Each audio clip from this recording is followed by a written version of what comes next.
Welcome back. Are you one of the 300 million people worldwide living with hepatitis? Well, the thing is, you might have the infection and not even know. Lar Murphy, a project worker at Community Response, who has had personal experience of hepatitis C, and Dr Shay Keating joins us now. They tell us more about hepatitis. Good morning to you both. Thank you for joining us today. Shay, can we start by asking you, what is hepatitis? OK, well, hepatitis, anything in medicine with itis at the end of it means inflammation. So tonsillitis is inflammation of the tonsils. Hepatitis means inflammation of the liver. And there are certain causes of it. Obviously, alcoholic hepatitis is very, very important. But there are viral causes of hepatitis as well. And we've got 4 or 5 different viruses that cause hepatitis. And when I was a medical student way back when, we talk about hepatitis A and hepatitis B. And there's another one we call hepatitis non-A, non-B. And in 1989, that was identified as hepatitis C. And that's the first time we could actually measure hepatitis C back in 1989. And moving forward now to 30 years later, we've come on a huge way. Now we've got what was originally a very serious illness is now a totally treatable illness. Okay. So just to let you know, when you have hepatitis C, for the majority of people, they can tip on for years with no problems. Then all of a sudden, 20, 30 years later, they can start suffering the consequences of long-term hepatitis. They can develop liver cirrhosis, and in the worst-case scenario, they can develop liver cancer and die. OK, so it is life-threatening? It is absolutely life-threatening. And so what are the symptoms?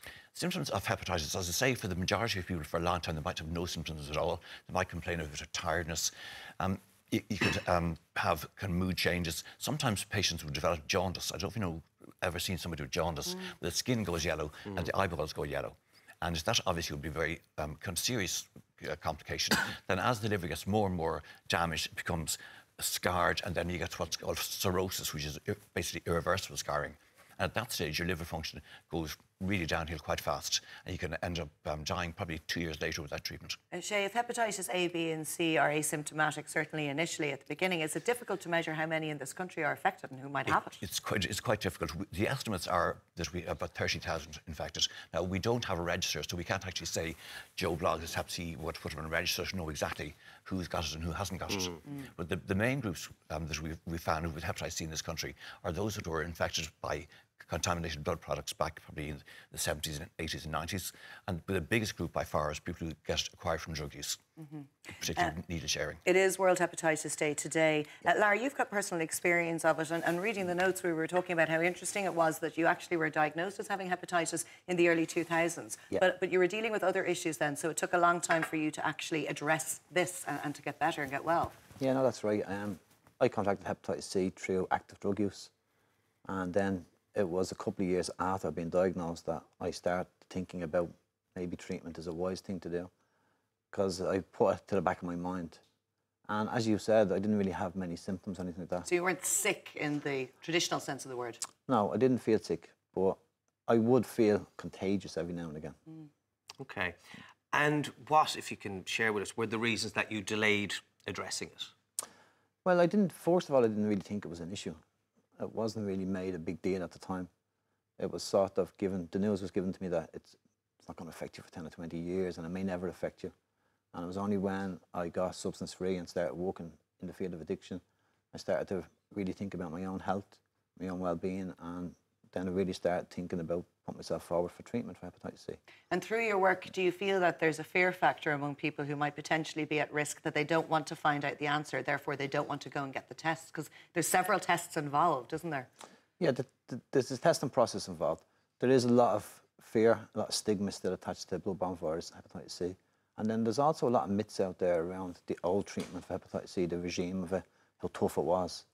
And that's part of our education now. The organisation I work for, the Hep C Partnership, we're involved going around educating people, creating a pathway for them to get tested and also to get treated for hepatitis C. OK. Do people compare it with HIV? Some people can't really distinguish both.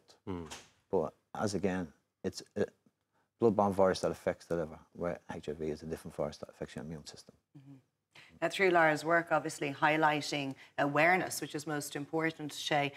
With regards to treatment, though, it's important for people to feel that they can be treated and take the medication at home, still in their community. Absolutely. I think when I mentioned that we identified hepatitis C, way back in the day, there was a drug called interferon. That is the drug we used to treat hepatitis C.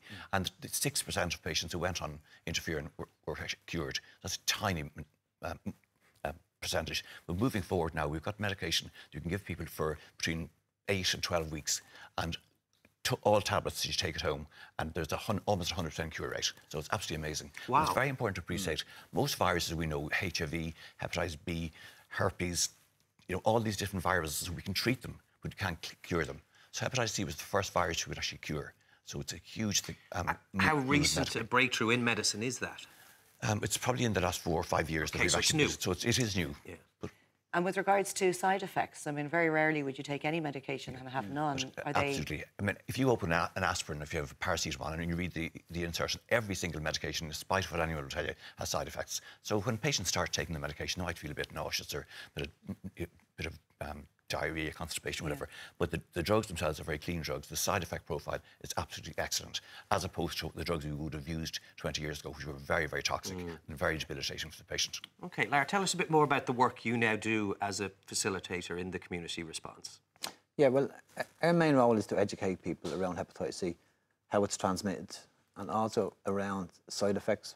But the main part of it will be to link people in for treatment. If they know the status, if they're Hep C positive, would be to create a pathway for them to go in and get treated. We also offer support to people within the community setting, because as Shay said, there's a programme out there now treating people within the community, which is a great incentive, because the treatment now lasts for 8 to 12 weeks. Side effects are down to a minimum. We're not saying there's no side effects, but they're down to a minimum. They're manageable, and the treatment itself is nurse-led treatment. It's really doable for people. We come across a lot of people who would be still in active addiction. They may be suffering from mental health issues, maybe in homelessness, and there's lots of stuff. So there's other supports needed, not only the tablets. So it's really around a wraparound care for them. I think that's so important, isn't it? Obviously, you want to be medically well again, but in terms of your emotional well-being, and if you are tackling other issues, it's extremely understandable that you would put something like potentially being at risk of hepatitis to the back of your mind, because you're dealing with other issues. And I suppose with the work that you do and the awareness and the caring element of it, people are more forthcoming and telling you that maybe they're at risk and worried about it. Yeah, because before there was a lot of blocks. Drug use would have been a block for treatment, and other issues would have been a block to treatment. These barriers are now being removed. So the pathway to treatment is trying to be as smooth as possible, but also client-centred around the person themselves. OK. Shay, of the potential 30,000 people in Ireland who may have contracted it, is there a gender balance? Well, I obviously work in the addiction service, and the addiction, I'd say it's probably 2 to 1 male to female. OK. And with regards to making great strides over the last few years with the medication, hopefully that will continue? Well, it will continue. I think it's very, very important. I think Lar probably touched on this as well. From a patient perspective, the whole positive impact the treatment has on somebody is huge. And from a psychological point of view, OK, so the key message today for people at home is? The key message is, if you think you put yourself at risk, to go get yourself tested. If you already know your status for hepatitis C, come and get treated. You can link in with our organisation, which is Community Response, and also the Hep C Partnership, or your local GP.